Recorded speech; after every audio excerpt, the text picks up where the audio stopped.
side. I think. They probably can't even hear it, can they? They probably can't hear it, but here we are at my humble abode in West Los Angeles. The Abe Cave. Do you really want to give away such a specific destination? Yeah. I feel like people can hone in on you now. Come find me, hackers. I'm in West LA. I feel like you're not superstitious enough. I'm not superstitious at all. Really? Do you believe in curses? That was a question I actually wrote down. Nor for do I this. believe in No? ghosts. I do believe in Jesus. people's, like, the power of the mind controlling, like, you know, your fear and stuff, but I don't believe in actual, you know, poltergeists. Or What about the idea that like human brainwaves reach out and affect the material world if they're concentrated? I'm enough? open to the idea of that being true. I mean, there's spookier stuff out there, but I have never witnessed, you know, I've seen how the, you know, power of positive thinking affects you, in that you walk into any room and you're like, hey, I'm gonna win, I'm doing great, and that may uplift your chances, but I don't believe that it actually like attaches itself to. I was talking more of like scarabs launching into your skin and then burrowing into your face, and then you run against a wall and your head gets crushed. Well, I believe what I see. You believe Michael, what you see. and I've seen that in 1999's The Mummy. The Mummy. Mummy. Dun, dun, dun. Mummy. Curses. Mummy. That's right. Today's topic on frame rate, if that's indeed what this show's called. It is. Oh, okay. Is 1999's The Mummy, not 2017's The Mummy. Oof. Well, that would be more timely, but we don't give a fuck about that. Because The Mummy's better than The Mummy. Not my mummy is what I say. Have you seen the 1932 Mummy? Yes, I have. Is the 1999 Brendan Fraser Mummy the best mummy? Yeah. I mean, Boris kills it. He's terrifying. The old Mummy has some great stuff. And it's, in a lot of ways, 1999's is, you know, just taking what is best about that classic film and turning it into like an action-adventure Indiana Jones romp. So in that way, they're two different films. One's like clear horror, and one is like, let's have fun, make it a Walt Disney picture, kind of, but at the same time, give some scares along the way. So they're two different beasts. Really scary?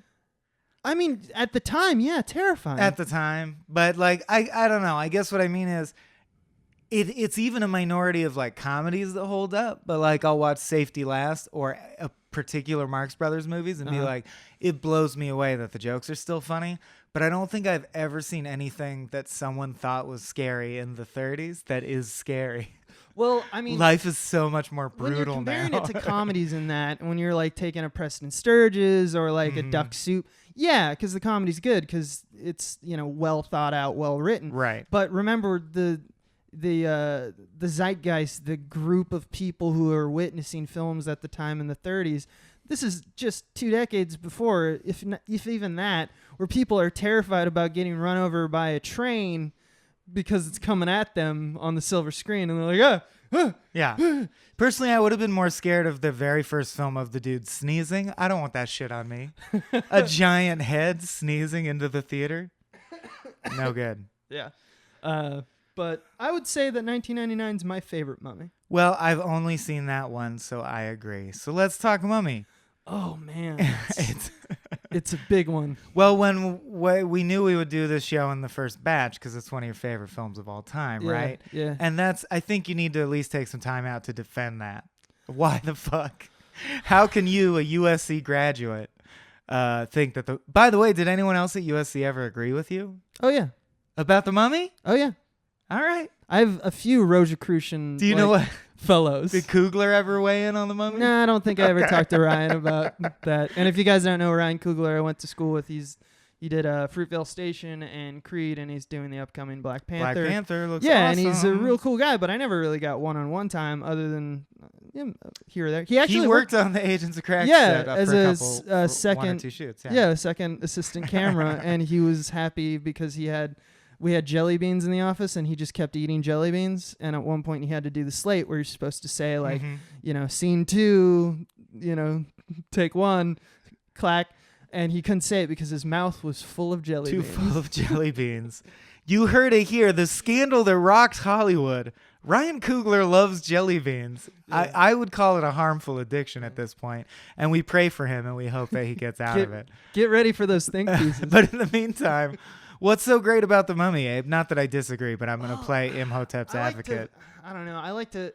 Well, here's the thing: is there's a little bit of backstory with me and the Mummy. I'll just say, which is every 5 years or so. Egypt, 1989. It really hasn't happened for like the last 8 years, but there was this like during film school and a few times where usually during my birthday, one of my friends, John Conway, who I was living with at the time, and friend Matt Bars would put on the Mummy after I had been like, fairly sauced at my own birthday party. And I would like almost cry. I'd be like, you guys don't understand the Mummy.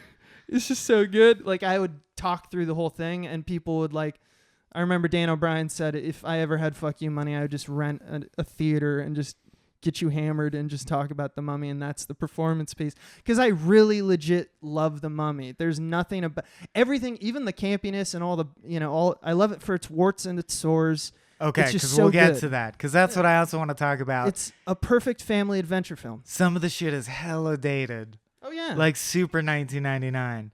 But I did think, the thought occurred to me this time, which really blew me away and I didn't think about before I rewatched it for this episode, which is it nails most aspects of the big family 4-quadrant action comedy that Marvel currently owns that is the dominant form of film now. And I was looking at the year, other like notable effects-driven movies that year include like Being John Malkovich, Magnolia, and Toy Story 2, which are all great movies, but not that niche. Like The Mummy, the effects are dated, obviously, and some of the jokes I think are like problematic just because of the datedness. But it's like crazy how it feels like Thor 3 could basically feel exactly like The Mummy. Or even, it reminded me even more of Guardians of the Galaxy.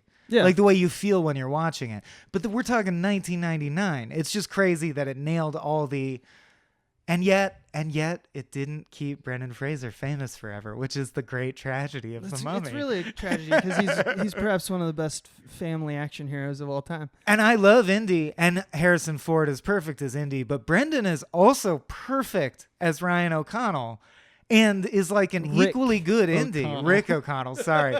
But like I would put him toe-to-toe with Harrison Ford in his heyday. Yeah. No one will agree with me because he didn't have the track record of films to warrant it, but he could have. He could have pulled it off. He could have pulled it off. I want to speak to what you just said because I thought it was interesting when Guardians of the Galaxy came out, there was a bunch of internet, like Slate and I don't know, other sites that probably don't exist anymore, Insider and even Deadline, talking about how like, suddenly we came out of this Christopher Nolan fog where everything was gritty and immersed in this particular realism, and we forgot for a decade that films could just be fun and like just enjoyable as kind of pulp popcorn films, which is what The Mummy is. And I always thought it was interesting because I was like, I don't think we ever lost that. Indiana Jones is still beloved. Star Wars is still beloved. There's times you can both at one time throw everything at the wall and let stick what sticks, which I'm looking at like Lego Movie for because they just throw every joke out there. Right. No, they had perfected in the indie period and the B-serial period, even like the Flash Gordon stuff.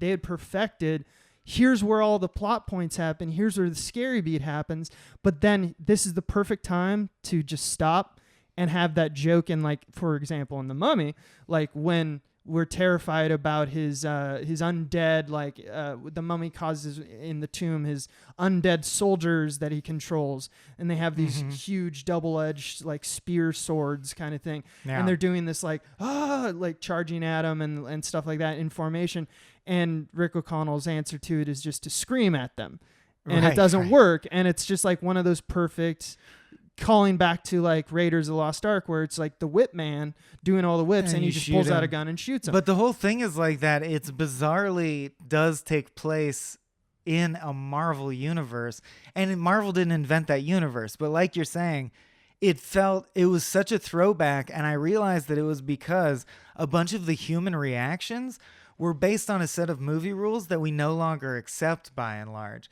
For example, they both go around a corner in the pyramid, and the American rivals point their guns directly at their head, inches from their faces. Right. And Rick O'Connell also points his gun directly at their faces, and they look at each other, and the Rachel Weisz goes like, Evelyn, "Oh, men yeah. and their stupid guns," or whatever. And they all just like uncock their guns and go like, "Hey, you scared me, buddy. Hey, you scared me too." No modern movie would get like, you know what I mean? That would be Jake Gyllenhaal chewing the scenery, being like, "Oh God, fuck, I thought you were gonna shoot me. Jesus Christ!" Like, See, it's so unrealistic to have a gun an inch from your face and go and do like witty quip. "Oh yeah, return quip. Well, I guess I'll uncock my gun." That's so 90s. No, it's very not realist. But at the other, it's still mining. Like when we talk about, especially on this podcast, we're going to talk about plant and payoff a lot. We're going to talk about how tightly you can structure a joke or a beat.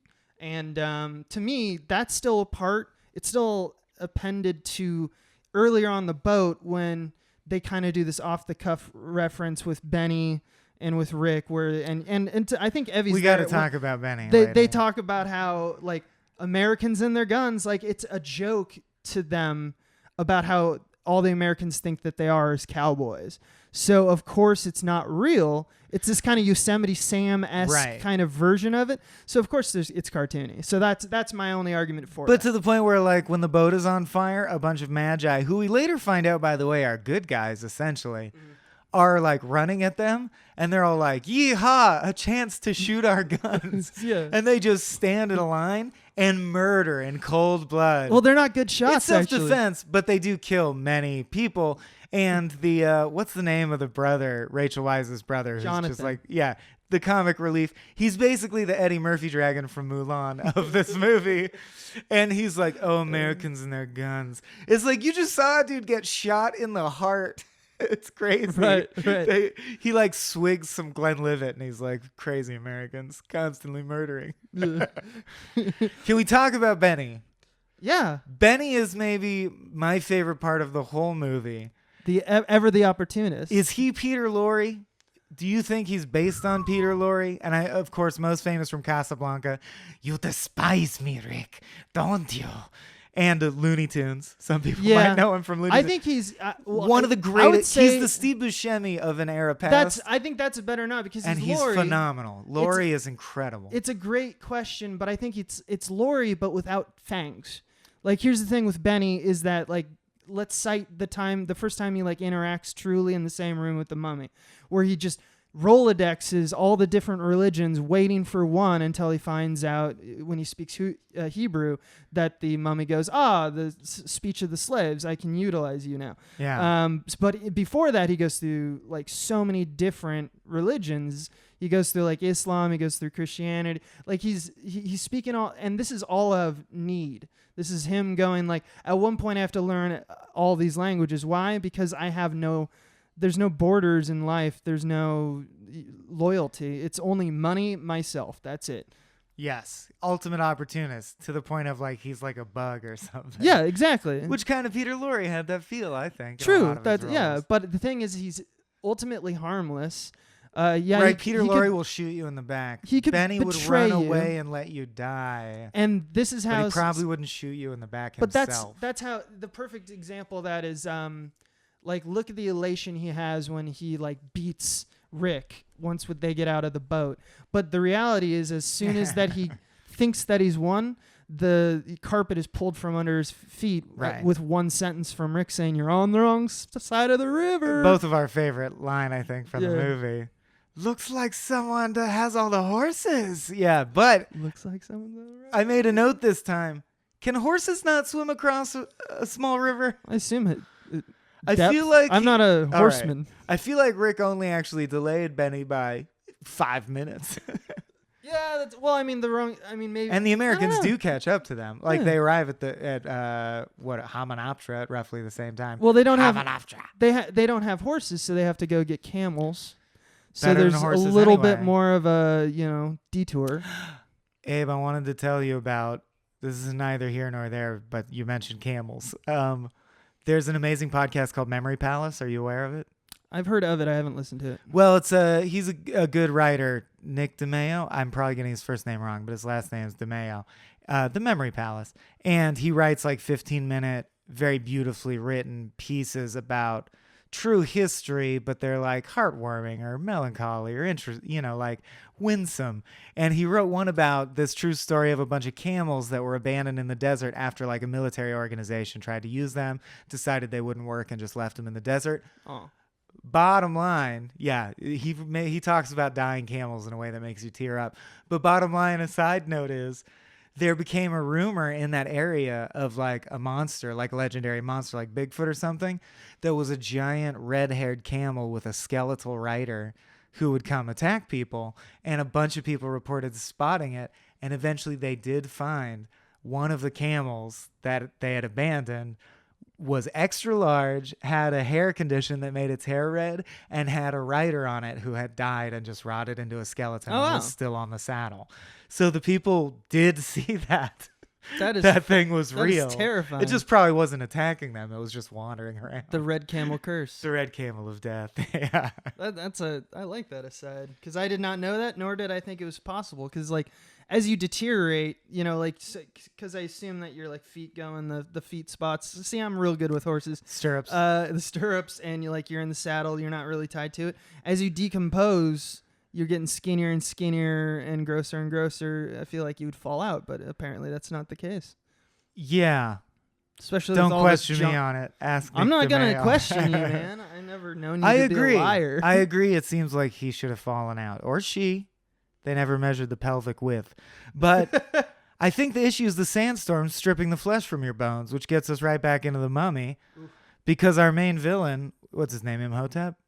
Imhotep. With his lover, Anuk-Sunamun. Great hieroglyphics line, we never lose a step like Imhotep. But anyway.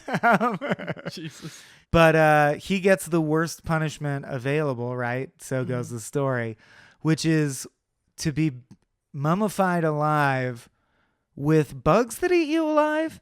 I found it unclear. Are you clear on that? Yeah, it's explained a little bit, or at least Stephen Sommers has talked about how, like, when you go back to the pages, the reasoning is that the scarabs that were released into the sarcophagus, the curse has already been, like, pushed on him. So at that moment, the curse is applied and he has eternal life.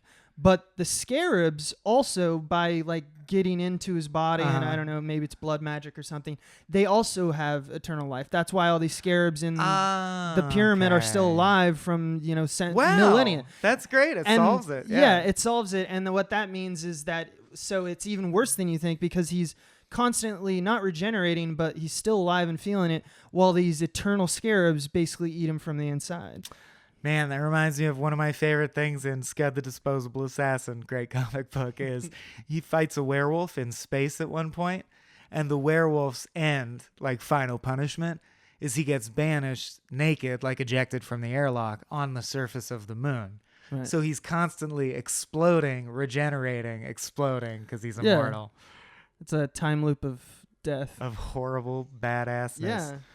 Yeah. Let me ask you a question, because this is the first time that a main character, there had been like very side characters, even auxiliary characters that would be upper supportive in terms of like digital effects, but for a good half of the movie, the Mummy himself is a main character. He's he is CG, and he's CG, and it's the first time that ILM actually said, you know what, let's make it like a main villain, like your main character be completely CGI. Does this predate episode 1? Yeah, episode 1 so was Jar 2000. Yeah. I think. But yeah, that's true. Oh, when the cockroach crawls into his cheek hole and he eats exactly. it. All that stuff, which is, it's just, there's different versions of him, but like for the first act, at least, he's just a walking, talking husk of a skeleton with a little bit of bone, with bones and just a little bit of flesh or whatever. I will note, Galaxy Quest came out this year, which is the other movie that I love think Galaxy Quest did a lot of the work this movie did. Yeah. It's pretty tight. But I think they're both ahead of their time. Because my point being, both of those movies are like cult classics, and I think they were just a little early, because now this type of story with this structure and this tone is the dominant movie making industry on earth. Mm-hmm, mm-hmm. So my question to you is, if you had to hazard a guess, what percentage of its budget went towards CGI production budget? Oh, I'm gonna guess high because there's like the opening shot. Did you ever play Age of Empires? Yeah. Yeah, the opening shot where it's sweeping, like it's like the beginning of Hugo. They're like, "Look at our CG. We bring you Egypt," and I'm like, "This looks like Age of Empires cutscene." The Sphinx has a nose, but it's like it's rotating, and they're like, "Look, our CG can rotate. It looks okay." I'm gonna guess 60%. 60%. Yes. That's Did I ruin your game? No, you didn't ruin my game. I just wanted to know, what you thought. Because I didn't know either, but I took some research on it, and it was about 10% of the budget, which is still unusually high. Nope. It was about 20 million. Well, actually, it's a little higher than 10%. I think it might. My be per like diem is 10% 15. of the budget. But what they did is they spent 20 million of the film's budget was set aside for just special effects. That's Steven Sommers. Some argue it was about 15, but that's still insanely high given the cost-benefit analysis of a main character being completely CG for half the film. They argue that... And she looks good. Like, Rachel Weisz is fully CG in this. It's hard to tell. The average special effect cost was about $125,000 per shot. Now, when you think about young filmmakers, about, grab that shot, and stuff like that, obviously they filmed it without the CG and then placed it after. But when you take the sum total, take how many shots there are, just do a mean average, that is so much money. And let me say this. Our feature, Kill Me Now, was made for less money than a single shot of the Mummy. A single average shot. We could have made however many shots there are in the Mummy. We could have made that many movies if they gave us the how many money. CG based? Oh, okay, there you go. And I assume it's not counting like cuts to, it cuts to Imhotep, cuts back to Connell, cuts back to same shot. Is that the I same assume shot? they're lumping that together. And yet, but CG it's just like setups. Isn't the whole reason we went to CG because it's more cost effective? Is that true at that time already? Or I don't think so. I mean, I think it was the only way to do it. Lawrence of Arabia, another, like Middle East movie with sandstorms and hundreds of dudes on camelback with swords. More expensive per shot for the time, or less expensive probably? What do you think? Well, I mean, they didn't make a CG mummy in David Lean's Lawrence of Arabia. Exactly. I guess so. Do you see what I'm saying? If you if you could adjust for inflation, is the practical effect?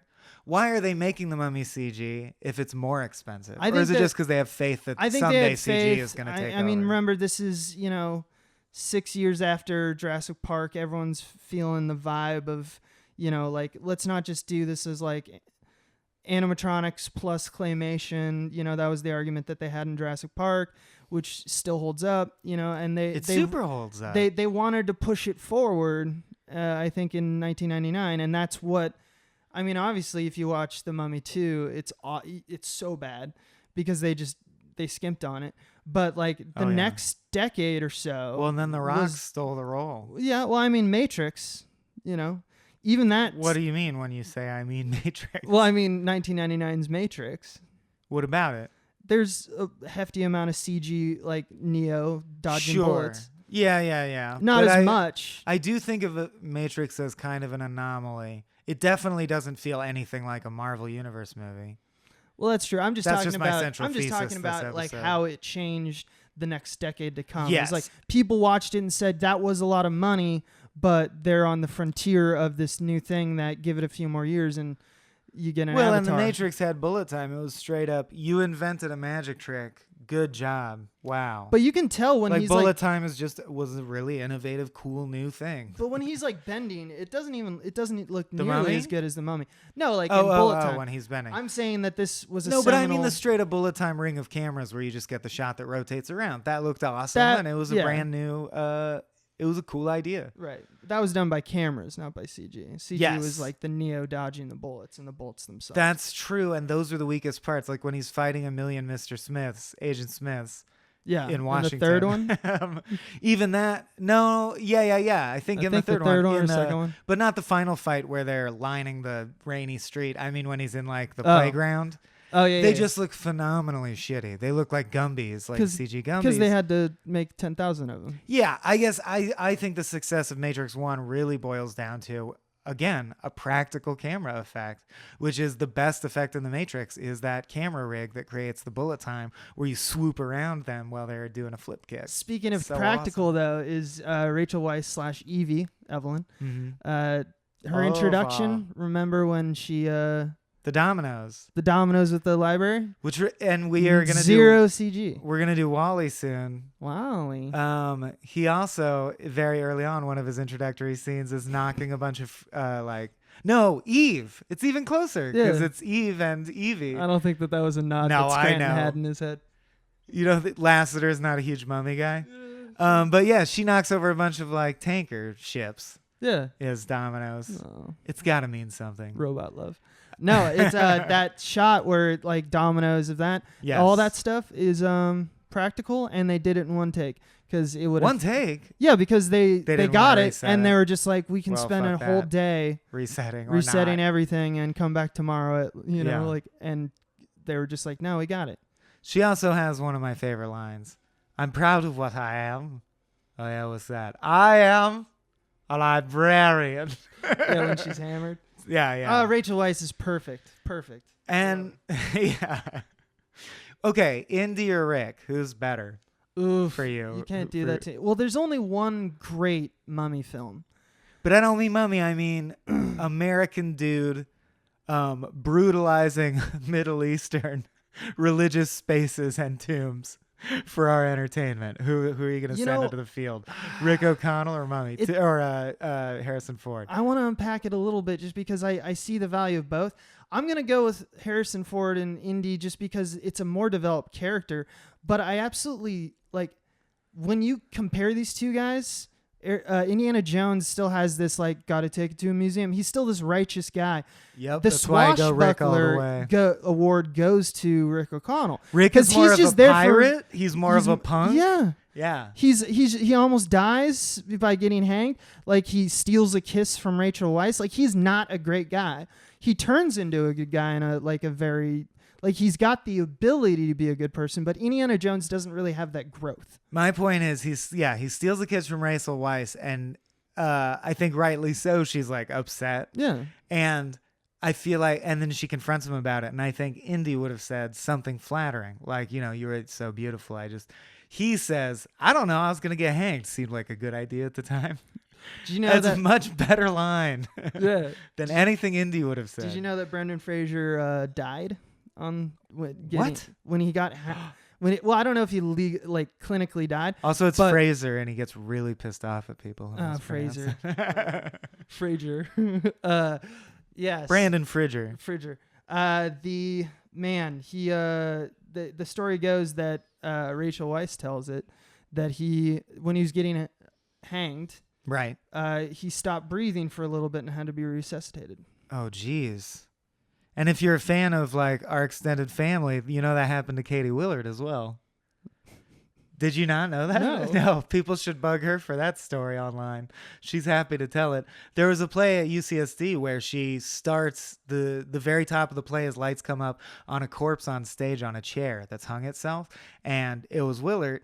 And there was a hanging thing around her neck and a rig down her back that attached to the chair. But the rig was not properly secured. And she didn't know that. So she was sitting up straight. And the noose tightened enough that she like slowly passed out because, it just cut off her blood. And a whole scene went by. And she passed out so slowly no one noticed. And then her body slumped and the rig failed. So like she woke up because the play was stopped because people noticed that she was hanging to death. But... yeah. Did not know that. Just like the Mummy. Wow. That was her audition for the Mummy. That was her audition for Rachel Weisz. That's terrifying. Anytime, like, they say nothing dies for film, and like you hear that, and Bullshit. you have to point at the producers and go, "Oh, what the fuck were you thinking?" Or at least, I guess, safety. But like Spider-Man 3, coordinators. 2 stuntmen died. Yeah, Luck, all those things horses happen, died. Yeah. Apparently for that Dog's Purpose movie, they blew up all those dogs. Wasn't there something? They were mistreating the dogs. They got in trouble. They blew up dogs. Well, Milo and Otis. They blew all those dogs. Seminal, That's what it was. like, It was a pet Weinstein animal. production. Oh, Oh. Because you know what is in the news about him? Blowing up dogs. Blowing dogs. Blowing dogs. I don't think that's true. You don't think, but isn't it disturbing that you can't rule it out? Without Googling it, you don't know if I'm telling you something real that happened or not. Did you see the recent episode of The Orville? No. I'm not. I haven't been watching it. I'm not a fan. Oh, you're not a fan? Of The Orville in particular. I've been a fan I'm of other not a McFarlane big fan of things. it, but I just think it's very interesting that they also have this other show called Discovery, Star Trek Discovery, Oh, which the is like Wilbur. I was waiting for it the was Wilbur. like born out of the new Star Wars. Uh-huh. Like this is action and shoot. The Orville is kind of a nice break for pace, just because it's the only thing that I've seen in the last, since TNG that does philosophically confined things. And I thought 3 words, sir. Rick and Morty. Rick and Morty. Rick and Morty does it. It does it, and It's it breaks surrounded it. by a bunch of loud jokes that distract, but You're not every wrong. episode has one Star Trek The Next Generation premise within it. You're not wrong, but the reason I thought of it is they just did an episode about like a Reddit-based society, or not Reddit, but just the social media-based society, where everyone gets thumbs up, thumbs down, and everything's court of public opinion. Like their legal system is based off Black Mirror Season 3, Episode 1. Exactly. It's very well, not quite, but yeah. Here's something I thought. Do you know the name of the guy who's her boss at the library who eventually becomes one of the Magi, or always was? No, damn, and I'm kicking myself for it. I just think it's pretty funny that because he is an Egyptologist, Uh-huh. every line he ever says is through the guise of a metaphor about Egypt. Yeah. It would be like if you were a sailor and you were like, sail that glass over to me. My gut is as dry as a mast. Yeah. You know what I mean? Yeah. Like he's like, Rachel Weisz knocks over. The albatross. Well, Rachel Weisz knocks over all the books and he goes, by the sons of the Pharaoh, even the plagues of Amun-Ra were not as bad as how you spilled these books. And I'm like, we get it. You're an Egyptologist. See, I love Jesus that. Christ. I love that. There's something about let's allow some characters to be one-dimensional. But it's all of them. That's what's funny to me is I love the movie and I kind of don't understand why I love it, because I feel like on a surface level, almost every line, not all of them, all the plot elements are cool, but almost every line is like, ooh, boy. Like there's a part where the brother goes, look, as we all know, and I shouldn't even have to repeat, here's your situation, and they think there's a curse, but you're gonna do this. Well, like the exposition's super forced and bulky, and I love it anyway. What's going on? Roger Ebert agrees with you. I want to read this quote because I pulled it out. It's one of my favorite reviews that he's ever done, and it's on The Mummy. Roger Ebert, quote, "There's within me an unslacked hunger for preposterous adventure movies. I resist the bad ones, but when a Congo or an anaconda come along, my heart leaps up and I cave in. The Mummy is a movie like that. There's hardly a thing I can say in its favor, except that I was cheering by every minute of it. I cannot argue for the script, the direction, the acting, or even the Mummy, but I can say that I was not bored, and sometimes I was reasonably pleased. There's an immaturity stuck away in the crannies of even the most judicious of us, and we should treasure it. 3 out of 4 stars. But you lost me at Anaconda and Congo. Oh, Congo's fun. I didn't find either of those I think fun. I found them mature. I think that it's what he's speaking to, and not all of them work on everybody. You know, there's... Well, clearly, what did he say about Monkey Bone? Because I love Monkey Bone. I don't have Monkey Bone primed up. You don't have the review of Monkey Bone? No, I just have Off Mummy the top of nuts. your hand?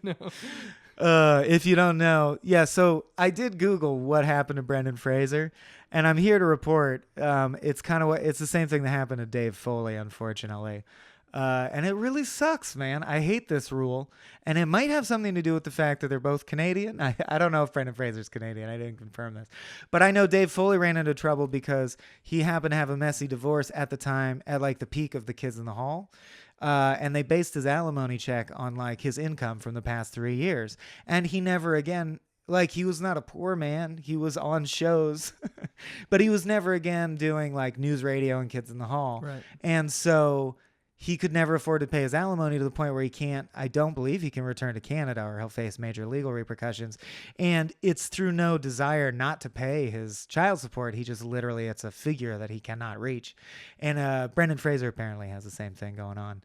And it's like, it was a double whammy because he made a couple poor film choices, but I'm just saying there are other actors who have made way worse film choices more frequently and not like faded away. And it's just sad to me that he faded away because of like personal and legal repercussions. But yeah, he did Monkey Bone, based on the art of Mark Ryden. Amazing movie, I think, featuring Giancarlo Esposito, Gus Fring. That's super CG and practical effect heavy, Yeah.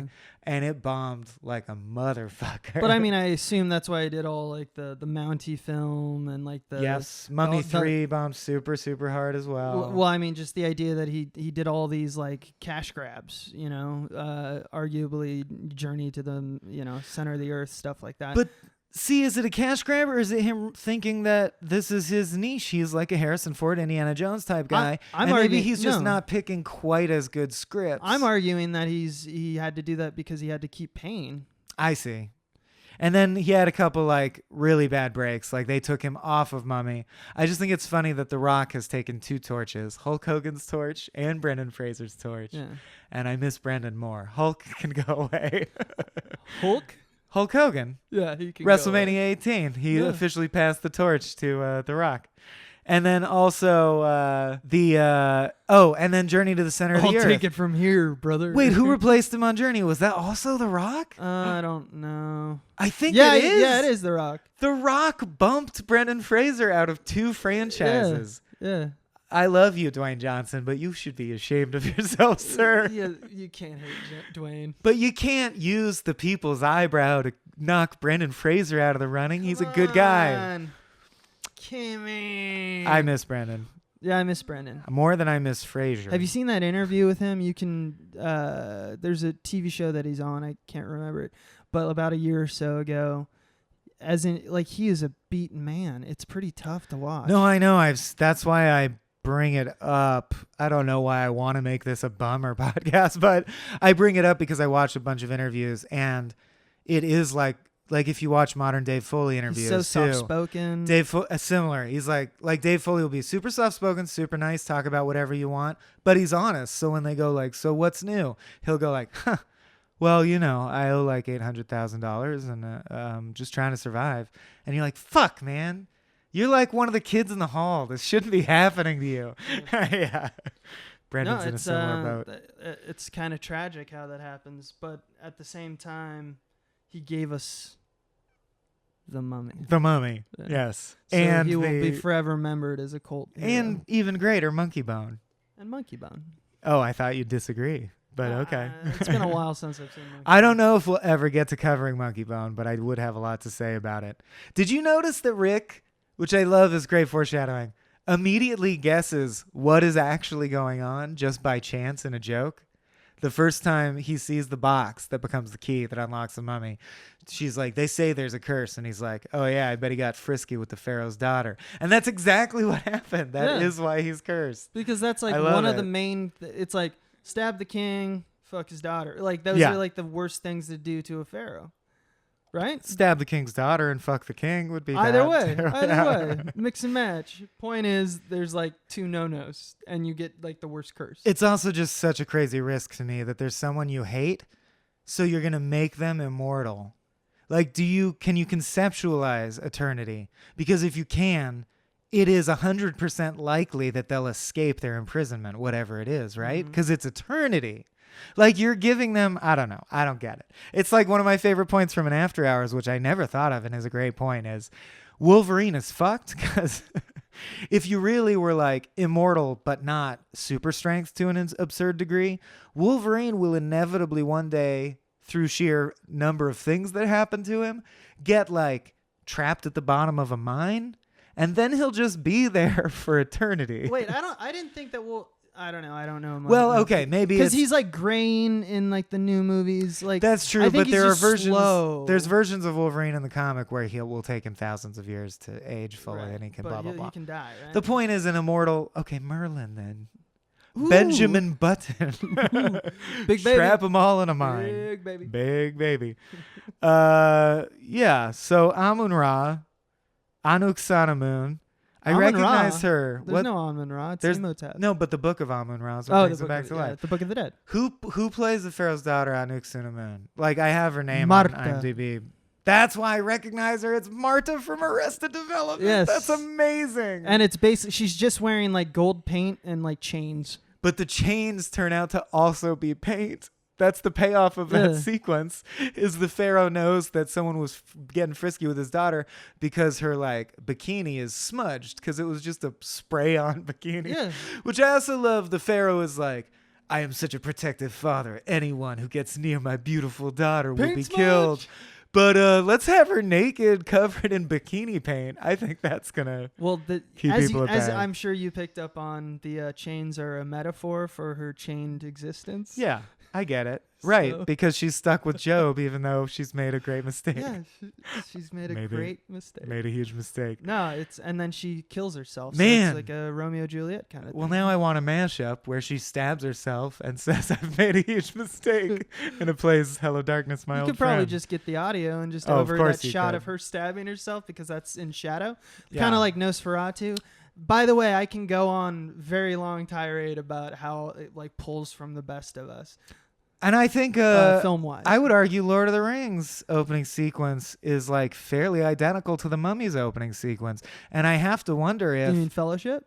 I mean Fellowship, yeah. Isn't it just narration? It's narration over a montage That's in the true. same way that this is the story of the Pharaoh's Yeah. daughter. But like a lot of the shots are very theatrical.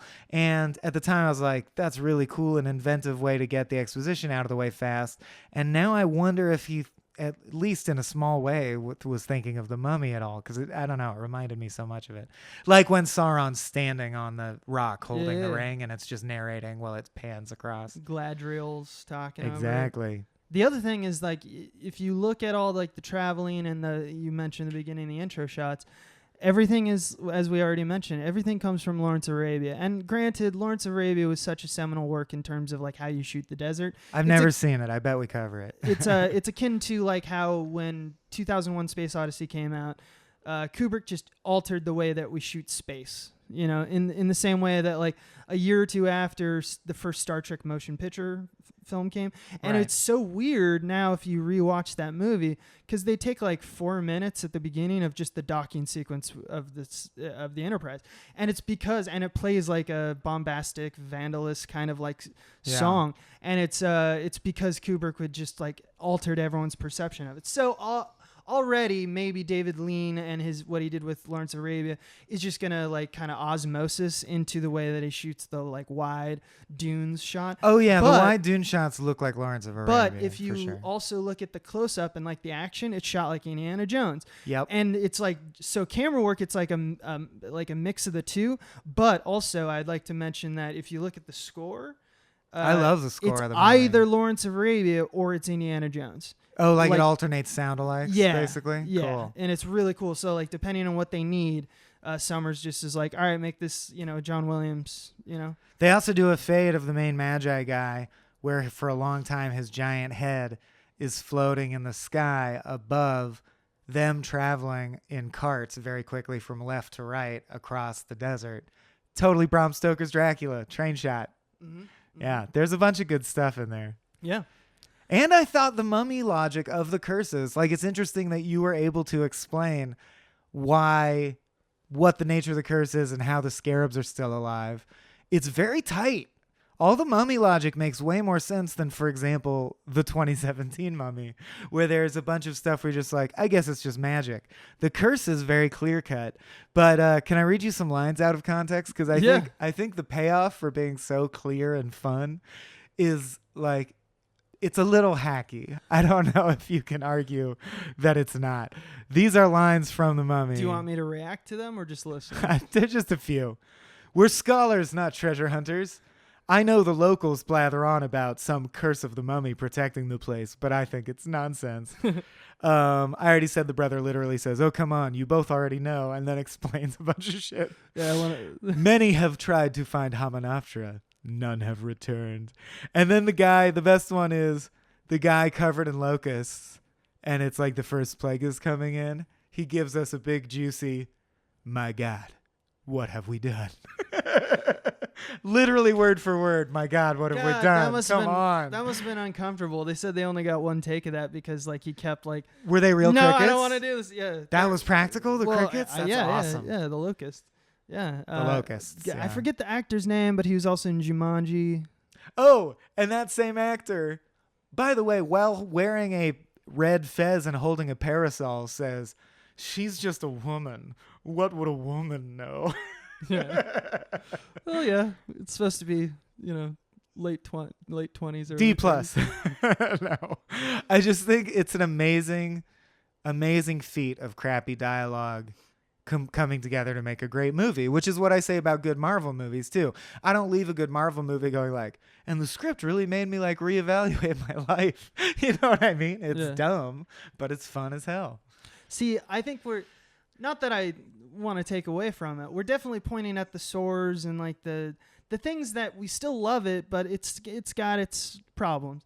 There are some things though I want to argue that The Mummy does that are just like, you put it up against great films and you're just like, yeah, that's really smart direction. So in a way, I'm going to disagree with Ebert a little bit. Not that he's wrong in that on balance, the whole film is just kind of a pop. It's cheesy, dude. It's pulp. It's a pulp movie. I get that. Well, and yet all the other dated movies from that era that are cheesy are also profoundly boring to me now when I watch them. The Mummy is exciting the whole time. In the same way that Indiana Jones and It's Hard is a B serial. Right, but it's still good.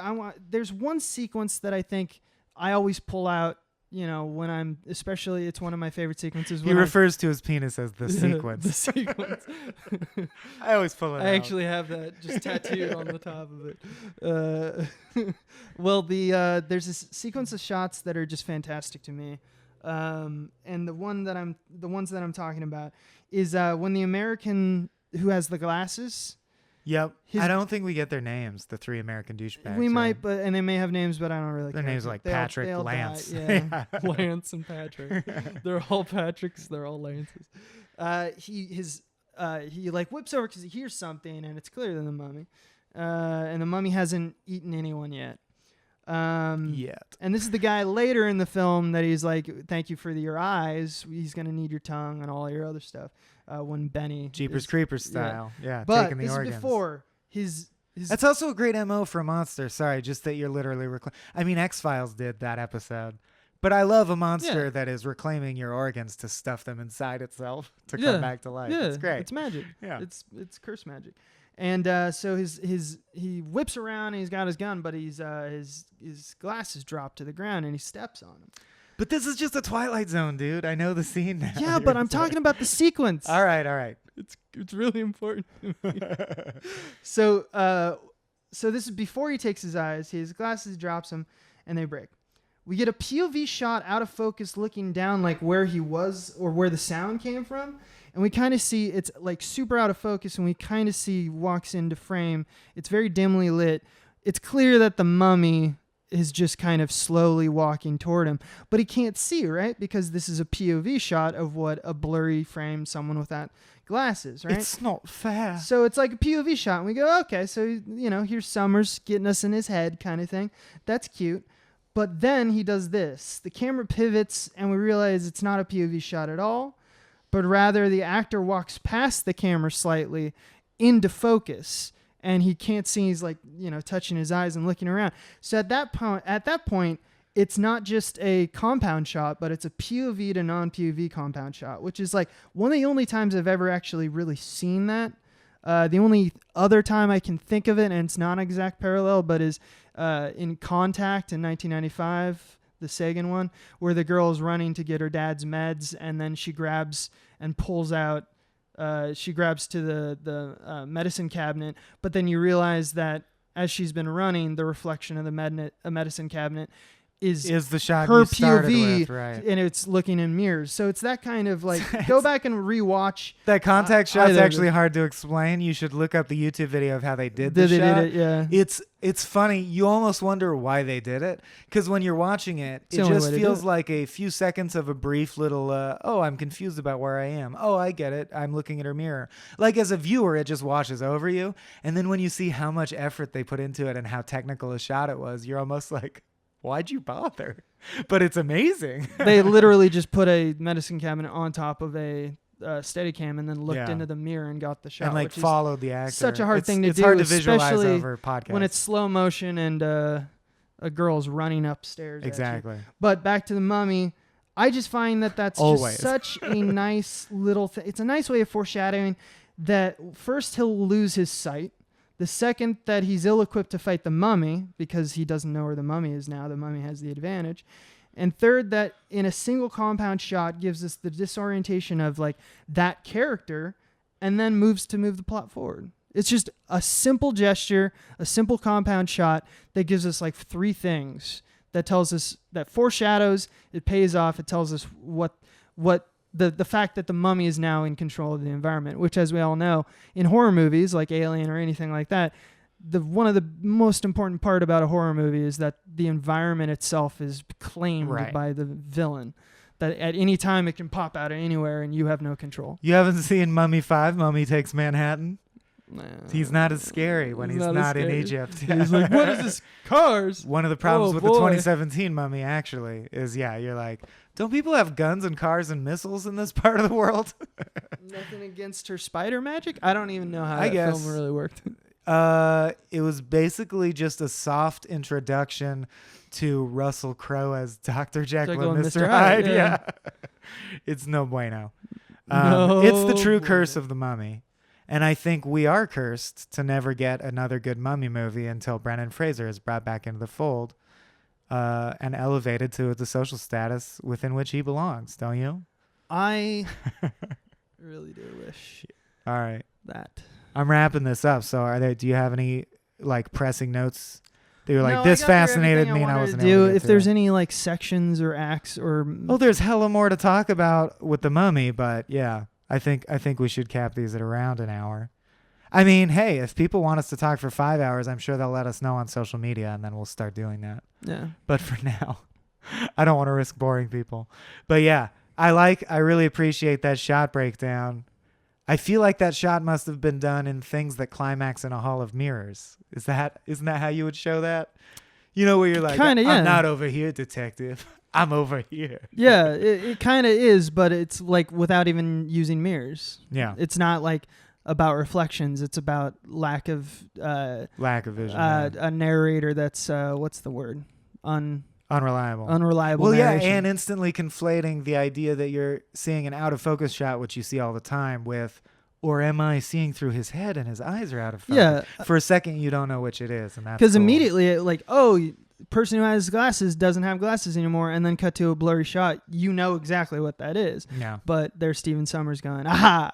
Exactly. Well, it's funny with Sommers though, because he wrote and directed this film, and there's another film that he wrote and directed called Van Helsing, and I have this love-hate. It's awful. It's what's his name? Yeah, Wolverine, Hugh Jackman. Yeah. Jackman. It is, and they came out like pretty close together. So Mummy is my unapologetic. It's not even a guilty pleasure because I feel no guilt about it. Yeah. I just think it's a fun film. Van Helsing to this day is the only film that I've ever actually walked out on in theater. Ooh. I have two: How to Train Your Dragon. Really? And The Spirit. I think that's I did walk out of The Spirit with you. With we me. went, yeah. Yeah. We left the end. Yeah. I got egg on my face. We should do The Spirit. We should do some terrible movies. And I would like to do How to Train Your Dragon because I've never met anyone who agrees with me that it's like a steaming, insulting pile of shit. Well, more on that later. DreamWorks, hold on to your butts. Yeah. Michael Swaim is coming. This has been the Small Beans Frame Rate. When we have social media information, I'll edit it into this episode. Yeah, thanks for listening, man. Until then, thanks for listening. Please reach out, rate and review the show. Let us know what movies to watch. Let us know if you agree, disagree. Watch The Mummy. Watch the correct Mummy. Yeah. I swear, you'll enjoy it. It's like a whole millennia. Remember, it was 1999, right? Mm-hmm. So it's like a whole millennia stopped. Exactly. And said, wait, I'm not done. This has been a Small Beans endeavor. We're a bunch of pals who make podcasts, sketches, music, web series, and movies. The beans always have new ideas percolating, so make sure to check us out at patreon.com/smallbeans. That's patreon.com/smallbeans, where you can browse all of our current and past content, see what we've got planned in the future, and learn how your support can help the small beans grow into huge, giant monster beans. If you enjoyed this content module, please like, rate, subscribe, or tell a friend about us. We love you!